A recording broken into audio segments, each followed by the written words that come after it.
Regular visual inspections of the insides of shipboard tanks are critical to fighting corrosion. However, before inspectors are allowed to enter the tanks, engineers must perform time-consuming gas-free procedures to clear the tanks of all toxic fumes. The procedure can take up to 3 days, depending on scheduling factors. It is also expensive.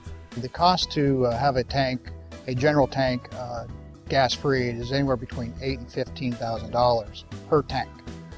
If it's a fuel tank specifically, it can be as high as $50,000 because you have to remove the fuel and do excessive cleaning steps in order to make the tank accessible. Like a gadget from Star Wars, the insertable stalk inspection system, or ISIS, enables engineers to remotely inspect coating conditions inside the tanks without having to physically enter them.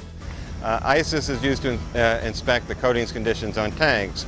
ISIS is used for a number of reasons. It's used to characterize tanks as coatings are initially applied. We do an initial inspection and then we can repeat that inspection under computer control.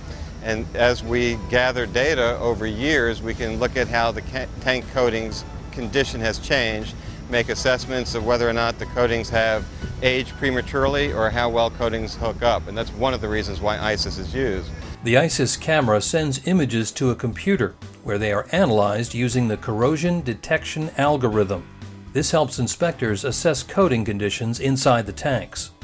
ISIS gives you the ability to take a photographic history of that tank from a certain point, say when the tank's first been coated and it's no damage, and comparing that to successive installations of the ISIS unit to determine percent damage over time.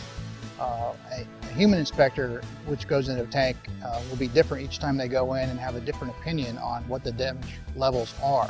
So ISIS is repeatable and you can use the tool for extensive planning and deferrals if required. ISIS is another money and labor saving initiative from the Navsea Engineering for Reduced Maintenance program.